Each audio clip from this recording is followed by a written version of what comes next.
What's up, MotorVet family?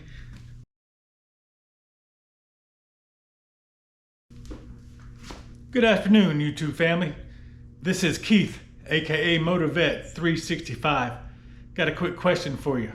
I'm out here in the garage today, and I have this voltmeter that also incorporates USB plugs. And I'm wondering where's the best place to put this on this new Honda Goldwing. I know that some riders have placed this right here,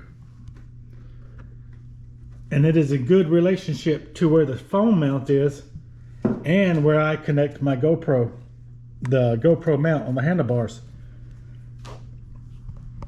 Also, another location I was thinking about is a little bit further up, and it's behind the handlebars, so it'll come around to the phone mount and right here where I connect my GoPro mount.